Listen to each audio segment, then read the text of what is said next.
Gripping Tales, Emily's Legs by Dick King-Smith, Chapter 4, Final Chapter. In time to come, when Emily was herself a mother spider, and her own spiderlings often asked her for a web-time story, and their favourite was The Day the Hoover Ate Mum. They knew, because they'd heard it so often, that it had a happy ending. But a happy ending was the last thing Emily expected when she was sucked into the mouth of the vacuum cleaner. The first thing she felt was a sharp pain. 2 sharp pains, to be exact. Then she found herself in a thick, choking blackness, unable to see or cry out, for her eyes and mouth were full of dust, and unable to hear anything but the dreadful, deafening noise of the machine. For a moment, Emily thought she was dead. But then the hoover was switched off. The heap of fluff and dirt settled for the bottom of the bag, and Emily fought her way to the top of it. To her surprise and relief, she found she was not alone, for suddenly a voice rang out of the darkness. "All clear, my lads," it cried. "Us can unroll now." Once her eyes had become accustomed to the darkness, Emily could see that the speaker was a large woodlouse, and that several other woodlice had climbed the top of the pile of the dust. They looked at Emily in a friendly manner.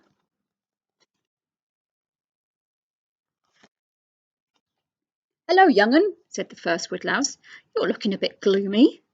"I am," said Emily. "No one likes me. Not my mother, nor my father, nor my horrid brothers and sisters."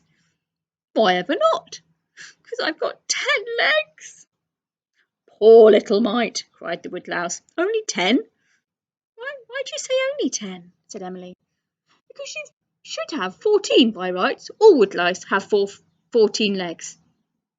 "But she's not a woodlouse," said a voice behind Emily. "She's a spider." Emily turned round to see a spiderling, a little smaller than herself, emerging from the dust pile. "Who are you?" she said. "My name's James," said the spiderling. "What's yours?" "Emily," said Emily. "I hope you're not one of my brothers." "I hope not," said James. "They don't sound very nice." "They're not," said Emily. "They're horrible to me. And so are my sisters. And so is my mother and father." "What are your parents' names?" said James. "Muriel and Egbert." "Oh, never heard of them." "Good, then you can't be related to me." "No," said James. "But when we get out of here, I'd like to be." And he put one of his legs round Emily's waist. "Oh, don't be soppy," cried Emily, pushing him away. "Anyway, we're never going to get out of here." "Oh, yes, you will, young un," cried the woodlouse. "All you have to do is wait till they empties the hoover bag into the dustbin, and then you climbs up the inside of it. And the next time they do it, take the lid off. Out you pops." "But when will they empty it?" said Emily. "Soon, I think," said James. "It's pretty full." And hardly were the words out of his mouth when they felt the hoover being lifted and carried away, set back down again. Then they heard the zip of the outer cover being undone, and the thick paper bag in which they were all imprisoned shook. "Watch out, lads!" shouted the first woodlouse. "We're a-going!" "Quick, Emily," said James. "Attach safety lines." He was only just in time, because at that moment the bottom of the paper bag was opened, and the dirt and dust and fluff and woodlice fell into the bin.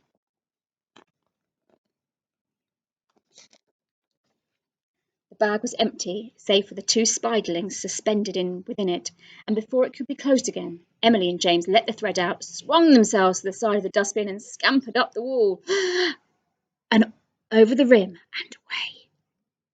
They scuttled for the nearest cover and crouched there breathlessly until it was all quiet again.